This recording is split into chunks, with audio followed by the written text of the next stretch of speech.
My dear YouTube, how are you doing? Welcome back to yet another video. Today, I'm going to show you my win against an international master in only 24 moves. Interested to see?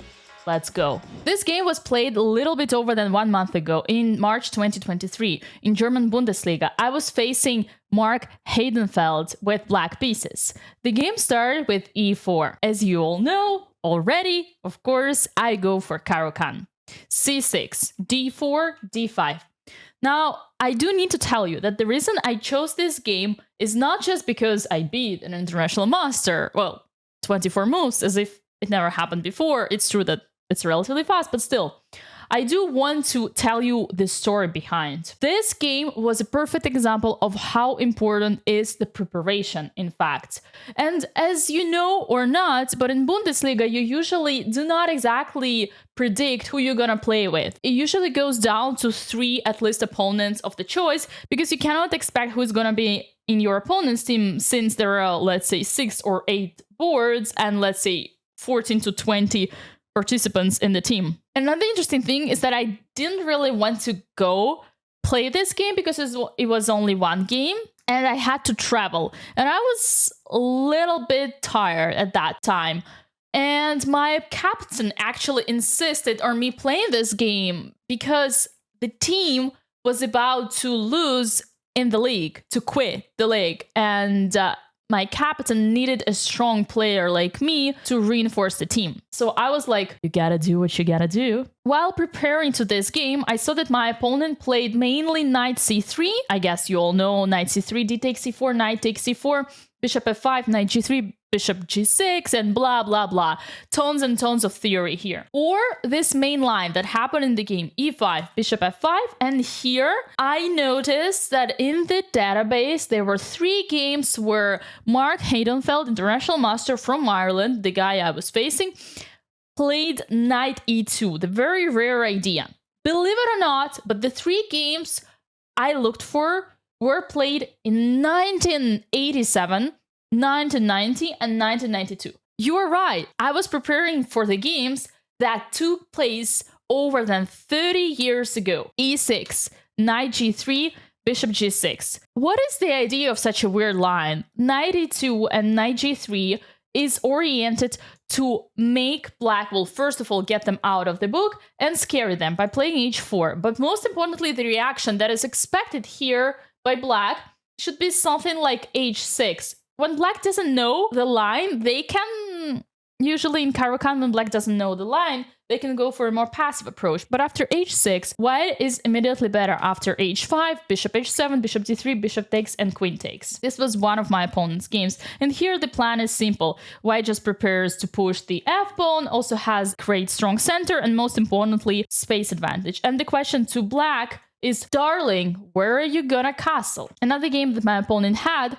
was after f6, and after h5, bishop f7, c3, and white is continually better. But I came out as an improvement, which is h5, the most critical approach. To play this move, one needs to be prepared, because it's kind of weakening, but who said white did not weaken their position either? Here, the only option for white is to play bishop d3, and after bishop d3, even take with a pawn. The position on the board is equal, but if anyone can be better here, it's only black. My opponent was so intimidated. He couldn't understand why I was playing moves so fast. It would never come to his mind that I was able to prepare, judging by the games that he had in the base over 30 years ago. He goes with his bishop e2, which is in fact already a mistake. Now, after the most logical and the most direct idea, which is the main idea in Caro-Kann as well, c5, attacking the center, black is already better. c3, the most logical response, knight c6, bishop takes h5, another mistake. When I say mistake, is like, okay, well, what should white do instead? Okay, maybe try to go for bishop a3 and, you know, kind of keep the center, but do not open the h file. In fact, bishop h5 can also be just a blunder. After bishop takes h5, knight takes h5, c takes d4, c takes d4, black is already almost winning. I didn't go for the objectively best approach, which would be queen b6, because I kind of miscalculated.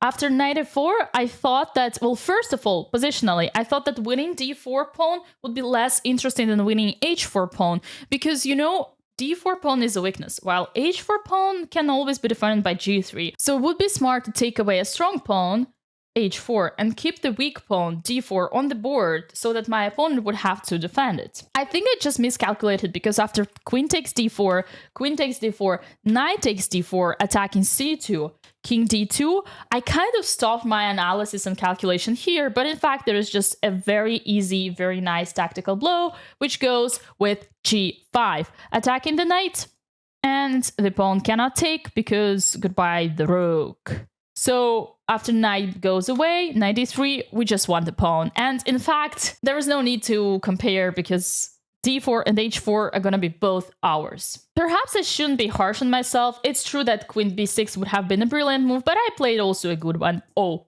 dubious one, according to the computer. Knight f4, rook takes h4. Holy moly, short castle. Are you crazy?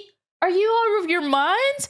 Man, I'm gonna put my rook back, then put my queen on h4 and checkmate her on h2. Are you nuts? Castling into an open h-file where I have my rook? These were the thoughts that I had in my head. But everything is not so easy. In fact, if I retreat my rook, they just played g3 and then I cannot come to h4. Here was the first critical moment where I took a deep thought because I wasn't sure how to continue. Is it knight h6? Is it knight e7? You know, both ideas with coming to f5, is it rook retreat, is it bishop e7, is it bishop h6? Bishop h6 is the most concrete and direct way to win. This game could have finished so much faster, to be honest. One more reason why I wanted to show you this game is because it contains a very nice idea of exchange sacrifice. And yes, you're right, the exchange sacrifice, the one that we saw so many times in the World Chess Championship match between Jan Nepomniachtchi and Ding Liren. We saw many, in fact. To be honest, how many did we see? Was it like 3? You should tell me in the comments below. g3, and now bishop takes f4. Let's say pawn takes rook, then queen takes pawn, bishop f4, queen takes f4, and it's a game over. Knight comes to d4 and then to f3 and then delivers the mate. If we go a little bit back and say bishop takes f4, then goes this sacrifice. Rook takes f4. It's true that the other version is also sacrificed, but here it's more complicated. G takes f4 and now queen h4.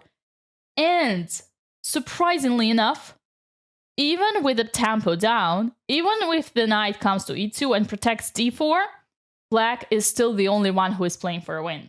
I did not evaluate this exchange sacrifice like being so good for black. And also, I was like, Dina, why should you sacrifice if you already have advantage without sacrificing? Logical, isn't it? Why to give a counterplay to your opponent? In fact, one should be really objective on the board. If the exchange sacrifice is objectively good, then go for it. In the game, I played knight e7, just chilling. In fact, I'm already having an h-file and I have a perfect Caro-Kann here. My knight will come to f5 and I will continue attacking d4 and there is no way why I would be able to protect it. It definitely helped that my opponent started making mistakes as well. g3 is fine. Rook h7. Knight a3 is the one I was talking about. It would have been more solid to consolidate the defense of the d4. Yes, bishop e3 is ugly, but after knight f5, knight d2, it's fine. For now, no one is taking the pawn. If you decide to do so, bishop takes d4, knight takes d4, then king g2. And even though white gave away the pawn, they kind of improved their king. The rook is now coming to h1 and black doesn't have any attack. So it would have been a very long play here. Knight a3, another dubious move. It's not clear to understand why. I will show you. Knight f5, knight c2. For now, everything is logical. White wanted to develop the knight in a way to protect the d4. Bishop e7. Okay, I just want to develop. King g2, logical, bringing the rook to h1. Here I had an option of the move, which would lead me to a winning position after queen b6. I didn't like it because I thought white would respond with bishop e3. And I'm not sure if I can take the pawn. But in fact, the truth is, I can even castle long and threaten now to take the pawn. And there is absolutely no attack for the king on the queen side here. And if white decides to go for rook h1, then just rook takes h1, king takes h1, and now queen b2. simply laughing at white and saying, okay, you sacked the b2 pawn, show me how you're gonna attack. Well, you know the only reason to sacrifice the b pawn for white would be to attack, but after rook, b1, believe it or not, but I'm laughing even harder. Queen takes a2. 2 pawns up, and you have nothing. Zero. Nada. So from one side, I kind of misevaluated this idea of queen b6, but from the other side, I had such a beautiful positional move in my mind that I just could not let myself leave it behind. Do you want to guess? It's definitely the move I'm the most proud of in the game. And even if computer little bit laughs at me, I would say it is a Grandmaster move. Dear friends, I played King D7. Look at this! Chess.com. Thank you so much. Brilliant move. Well, when I realized it with a stronger engine on my chess base, it wasn't that excited, but I mean, I'll take it. Thank you. King D7. Yes, artificial castle or not, we are bringing the king to the center with the idea of aligning the rooks or the queens and smashing white on the h-file. Rook h1, rook takes h1, another exclamation mark, thank you. King takes h1, well, white cannot take with the queen, as you can see, because the d4 pawn falls. King takes h1, queen h8 check, king g2, queen h7, and after bishop e3, finishing the development, protecting the d4 pawn, and preparing queen h1, I have the ultimate idea of the maneuver, which is g5. There we go. Another exclamation mark. As you can see, it's not just about attacking the knights. It is about the diagonal and the e4 square. After knight h5, the easiest approach is to take on e3. If knight takes e3, then we just go for queen e4, and it's a double attack. Check, and the d4 pawn is falling. After queen f3, we get a completely winning endgame. Queen takes f3, king takes a3, knight d4, thank you for the pawn, king g4, and rook c8. And not just we got the pawn, but we got the most important open file for our rook. If white responds with f takes e3 after knight takes a3, here is just a massacre of the king. Queen e4, king f2, and g4. And next rook comes to h8 and then h2, and white has no way to stop it. Let's say knight f4, rook h8, second knight to e1, and then just rook h2, and we're gonna deliver the final blow with bishop g5, attacking the defender of the knight, and everything is just falling. Unfortunately, even though this knight e3 was my initial idea, I started overthinking. I did not understand the potential behind g4 and rook coming to h2. I was like, what if white has a fortress? What if there is a way for white to defend? No, Dina, there is no way. Look at your pieces. All of your pieces are in white's territory. There is no single way. Look at the king on f2. Look at the rook on h1. Look at the queen. Look at the knights. Everything is pinned. The pawns are horrible. The position is lost. I guess that is going to be the biggest lesson of this game for me. I did not take on e3. In fact, I wanted to be creative. I played a cool move, but it's not the strongest one. g4, sacrificing the pawn and saying, if you take it, then I just gonna bring my rook and smash your king. In fact, those kind of sacrifices are very common when you want to attack.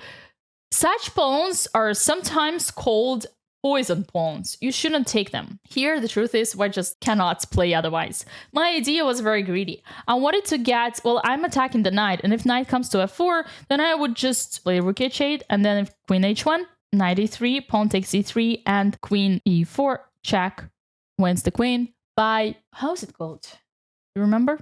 Open check, direct check, you'll tell me in the comments. My opponent understands that and takes the pawn. I'm like, okay, what you gonna do here? And the truth is, white has a way to hold on.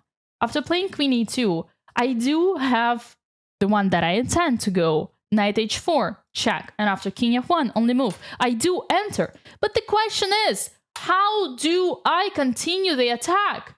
It becomes so messy. And I sacrifice a piece, but then I take it back. But it's so unclear. This position is a total mess. Even though black is the one pushing and white is under danger, there's still the pawn. It would take a lot of forces to win this game. One will say I was lucky, but instead of queen e2 or even queen d1, my opponent made a huge mistake. Queen h3, a terrible blunder. You might want to pause the video, because after the next move, my opponent resigned. You have it. Congratulations. Knight h4. Check. Uh-oh. The pawn is pinned, and the queen cannot take the knight, because there is a bishop. King has to go away, and then I say, thank you for the knights. And if white takes the knight, then I say, thank you for the queen. I'm coming after you. White should resign indeed here. If you ask me what happens after king f1, then I'll tell you, I'll just check. You cannot go to e1 because of the mate, and if you go back to the g file, let's say king g1, then I'll just take the knights, and the story is the same. Your pawn is pinned, and I'm an extra piece. Well, well, well. One might say that I was lucky in this game, but you know, when you get a terrible position from the opening, and you defend the entire game, the chance of making mistakes is very high, which means that this queen h3 blunder was pretty much expected. I guess that's it. Do let me know what you thought about this game, as well as the format of such videos. If you want me to continue to showing you my best games, I do have some more scalps in my library, including against Grandmasters. But as far as for now, see you in the next video.